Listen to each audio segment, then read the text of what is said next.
1 milhão de deportações por ano, vou destrinchar esse número que todos repetem, mas poucos realmente entenderam.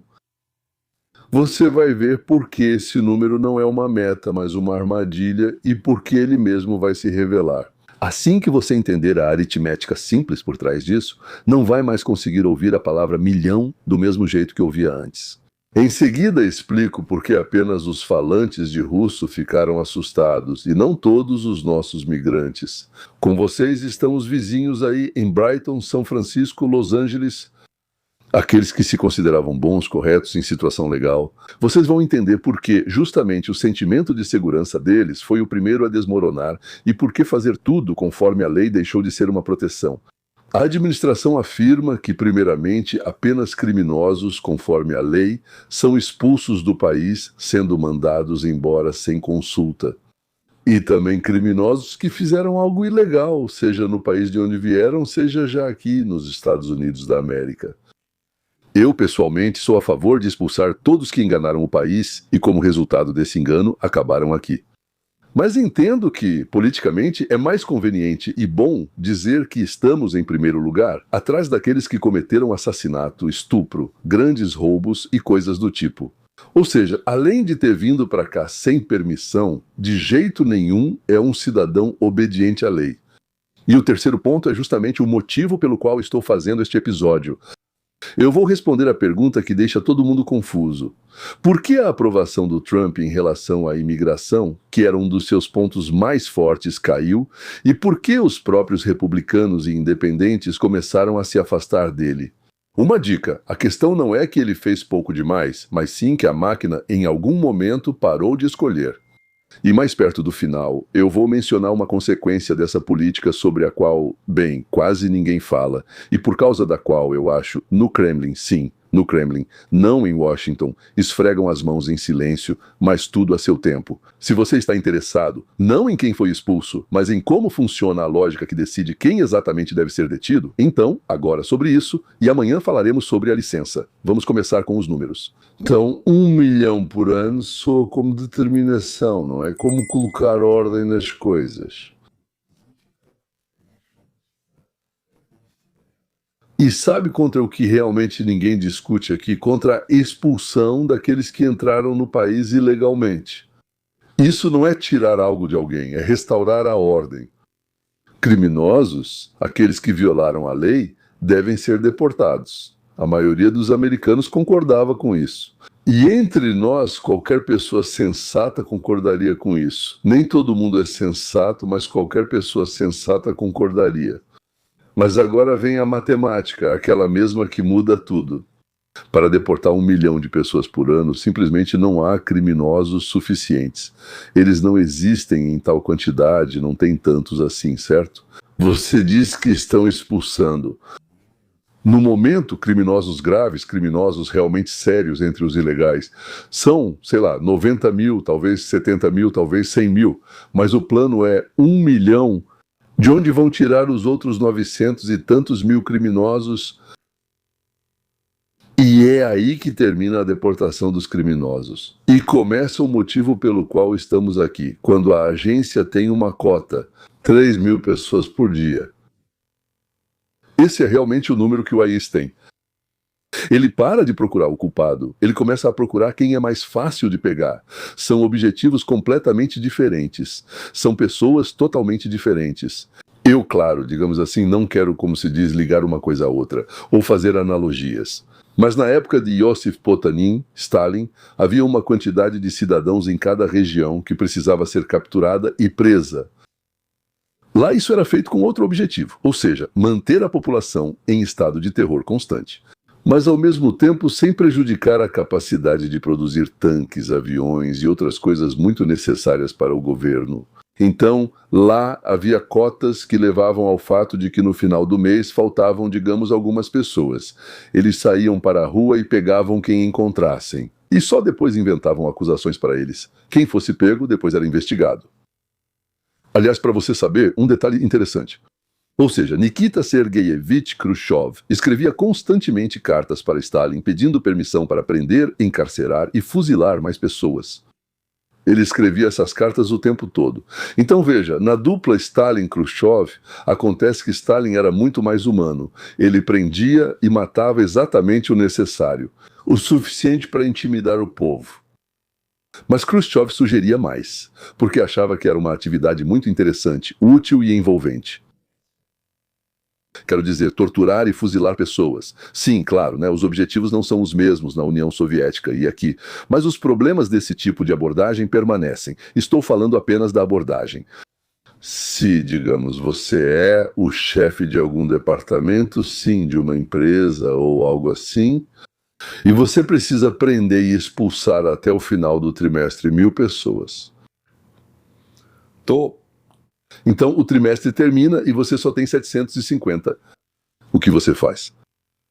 Isso significa que você expulsa pessoas, coloca todo mundo em alerta, faz uma batida e prende mais 150. Você mede 250, certo? 750 mais 250 é igual a 1.000. No caso do voo, 252 para ter alguns de reserva. Porque é assim que tem que ser. É isso que eu não gosto. E sabe o que acontece na realidade? E o culpado, bem, o criminoso, ele se esconde, ele tem documentos falsos, ele não aparece nas consultas, ele sabe como desaparecer, pegá-lo é caro, demorado. Bem, é trabalhoso. E o acessível, aquele que está aqui, está aqui. Ele deixou o visto vencer, mas mora no endereço que ele mesmo indicou. Ele pediu asilo e está indo para a audiência. Foi para ter apresentação programada em Weiss. Não precisa procurá-lo. Ele veio sozinho, assinou o registro. Aqui está ele sentado no banco. E quando você tem uma meta por cabeça e não por culpa, quem você vai pegar? Vai pegar? Ele já veio, já está sentado aqui, né? Não precisa ir a lugar nenhum. Ele está aqui, no corredor. Está esperando. Por isso os russos se assustaram antes, porque eles veem. A maioria já é formada e costuma obedecer à lei. Fugiram da falta de Estado de Direito. E a onda lá de 22 a 24 anos são centenas de milhares de pessoas que fugiram do Putin, da guerra, do recrutamento. Entravam nos Estados Unidos por corredores legais, senha, vários programas lá, CBP, One, pedidos de asilo, e depois esses corredores foram fechados. Fecharam retroativamente. E as pessoas que entraram seguindo as regras, que foram canceladas depois, por assim dizer, depois que elas chegaram, essas regras foram canceladas. De repente, acabaram justamente naquela categoria que agora está sendo atingida. Os números não mentem. Deportações de russos. Em 2022 foram 58 pessoas.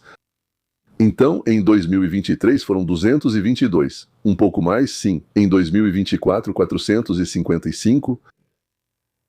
E em 2026 o processo está acelerando tecnicamente. O Ministério adquiriu aviões próprios para não depender de voos fretados. Isso não é mais ameaça, é um cronograma de voos. E agora eu vou dizer uma coisa que guardei até este momento de propósito. O que está acontecendo tem um nome. É chato. É de engenharia. Mas assim que você entende isso, você para de ver isso como uma política cruel e vê algo ainda mais cruel. Chama-se mecanismo, frio como uma linha de montagem. E esse mecanismo explica não só por que acabam pegando gente honesta, ele explica por que até os próprios eleitores de Trump se afastaram dele. Isso não te surpreendeu? No começo, 80% ou 90% apoiavam a política dele. E agora, nem mesmo a política de imigração dele tem esse apoio. Menos de 50, acho que 42 ou 43, aqueles mesmos que há um ano aplaudiam. Eles não ficaram mais suaves. Eles viram exatamente o que eu estou contando para você agora. No fim, esse nome nos levará a uma consequência que, acredito, deixa Moscou discretamente satisfeita. Vamos retomar esse pensamento em um minuto. O nome é simples. Erro de seleção. Em inglês, selection effect. Na verdade, nem é um erro, provavelmente, mas sim a influência da seleção. Quando você avalia o sucesso pelo que é fácil de contar, o sistema começa a buscar não o que é certo, mas o que é conveniente e acessível, né? A polícia, que é paga pelo número de detenções, prende não o mais perigoso, mas o mais fácil de pegar. Bom, na minha opinião, isso é observável, certo? A escola da qual cobram a média das notas, o que ela faz? Ela começa a ensinar melhor. Não, ela se livra dos alunos fracos. Eles não ensinam esses alunos. Dê um número para as pessoas e elas vão te entregar esse número a qualquer custo. E muitas vezes ao custo do sentido. 1 milhão por ano é esse tipo de número. Ele foi colocado para mostrar determinação política. Mas ele silenciosamente mudou a tarefa. Em vez de encontrar um culpado, bata a meta. E a máquina obedientemente levou aquilo que era mais fácil de carregar.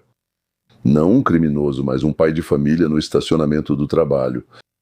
Não um criminoso com passaporte falso, mas uma pessoa que honestamente veio ao seu compromisso que, desculpe, eu me atrasei para... Ele é culpado, claro, ele é culpado, mas não tão culpado quanto aquele que, certo? Por que a aprovação caiu tanto? Isso é o mais interessante. Veja os números. Em março, a imigração era um tema positivo para o Trump. Bem, era um tema positivo. Assim se chama, né? A aprovação, embora tenha caído, ainda era de mais 4, mas em junho foi para menos 8. A aprovação sobre a imigração caiu para uns 40, 44. A desaprovação chegou a 50, 52. O apoio ao próprio programa de deportação era de 50, 59 em fevereiro, 40, 49 no verão. Deportações. A avaliação geral é de cerca de 40 e o principal, 61%. Os americanos dizem que é justamente a imigração que define a opinião deles sobre o presidente. E por que mudou de direção? Porque os americanos votaram pelo bisturi. Bem, para cortar exatamente, por assim dizer, aquilo que era necessário. Primeiro o crime, depois todo o resto. Mas acabaram recebendo uma rede que pega tudo o que aparece. Embora, de certa forma, tudo esteja certo. Todos aqueles que vieram ilegalmente para cá devem ser expulsos do país. Está certo, não é? Mas o sistema foi ajustado para que primeiro expulsássemos, tirássemos, prendêssemos e mandássemos embora os piores. E aí nessa rede começaram a cair outras pessoas. E claro, outro partido, o segundo, imediatamente espalhou isso pelo mundo todo. Imagens impossíveis de se ver com calma. Crianças que ficaram sem os pais, pessoas presas em igrejas, em hospitais. Depois que tiraram a proteção dos locais sensíveis, antes não era permitido aparecer lá nos tribunais, nos hospitais, em outros lugares que eram, digamos assim, centros, não sei, tipo igrejas. Portadores de green card, ou seja, residentes legais, são detidos do nada. Tudo é decidido, como sempre, de forma independente. E nas eleições, quero dizer. Entre eles, agora, 59% são contra a deportação. Ou seja, a causa republicana mais vantajosa, a mais importante, acabou sendo errada, por causa do fato de que o plano foi considerado mal organizado. Os republicanos são a favor, os democratas são contra. E o grupo do meio, aquele que decide as eleições, mudou de lado. E mudou de lado não por pena dos imigrantes ilegais, mudou por um simples instinto. Se hoje basta pegar quem veio pelas regras, que garantia eu tenho de que amanhã não vão pegar a mim? O medo deixou de ser algo alheio. E o medo alheio não move os índices de aprovação. O medo próprio move. Essa é a consequência prometida, quase nunca mencionada. Quem exatamente está sendo deportado por esse movimento geral, essa captura em massa? Inclusive pessoas que fugiram do Putin. Aqueles que se recusaram a ir para a guerra dele. Aqueles que na Rússia enfrentam prisão pelo que dizem ou a trincheira por discordarem. E quando a máquina americana, seguindo ordens, os coloca no avião e os manda de volta. O que você acha para quem ela faz isso? Um presente inesperado, mas agradável. Putin sonhou por anos em recuperar o controle sobre dissidentes, instruídos e fugitivos. Ele não conseguiu trazê-los de volta, mas outra pessoa, com outro grupo, fará isso por ele gratuitamente, em voos conforme o cronograma. Ao deportar um refugiado anti-Putin, Trau não está colocando ordem na América. Ele está devolvendo ao Kremlin aqueles que o Kremlin perdeu. Não se trata de fronteira, trata-se daquele mecanismo. Foi acionado por um único motivo. Funciona silenciosamente para algo completamente diferente. E aqui está o meu principal princípio. É por causa dele que este canal existe. Expulsar aqueles que entraram ilegalmente. Bem, tudo certo, honestamente. Está tudo correto, não é? Isso não é tirar algo de alguém. Ou seja, vocês invadiram aqui. Nós não deixamos vocês entrarem na nossa casa. Nós nem discutimos isso. Vocês simplesmente entraram. Não há discussão. Mas assim que o governo, em busca de números, começa a pegar pessoas que tinham direitos em operações honestas, por engano, residentes legais, ele cruza a linha, ele tira a liberdade daqueles de quem não se pode tirar. Não se podia. E não importa se o objetivo é bonito, eu apoio totalmente o objetivo. Mas se para alcançar um número bonito é preciso tirar de um refugiado inocente, sem analisar nada. O objetivo é ruim, ponto. Mas estou terminando, então vamos terminar sem medo, certo? Termino esperançoso, pois as pesquisas trazem uma boa notícia. Os americanos mudaram de rumo. Não foi o partido ou o tribunal, mas pessoas comuns, por instinto. Perceberam a diferença entre ordem e generalização e disseram: não, não, isso não nos serve. Senhores, mesmo achando que essas pessoas devem ser deportadas, isso não os satisfaz. Eles não querem erros. Isso é liberdade. Isso é liberdade. Que funciona, não quando tudo está certo lá em cima, mas quando lá embaixo percebem o que está errado. Hoje vocês treinaram exatamente essa habilidade. Agora, ao ouvirem 1 milhão por ano, vocês vão perguntar: não se é muito ou pouco, mas como é que eles vão fazer isso? E quem exatamente? E aonde isso vai levar? E quem está fazendo essa pergunta? Esse aí já não dá mais para jogar na rede às cegas. Se a análise foi útil, senhoras e senhores, deixe um like. Isso ajuda uma voz como a minha a ganhar espaço. Neste canal, todo dia eu pego uma notícia importante, revelo o que há por trás dela. Se o que interessa a você não é o que aconteceu, mas como os mecanismos funcionam, que decidem por nós, visite também o segundo canal, é o Roteiro para a Liberdade. Lá, 2 vezes por semana, nós cavamos fundo. Bem, eu não sei lá quanto conseguimos cavar. Até onde der, provavelmente.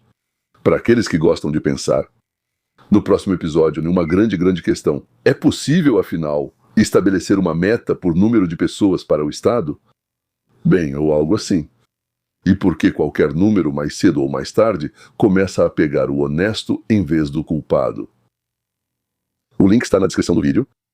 Venham pensar juntos. Venham pensar juntos. Até a próxima.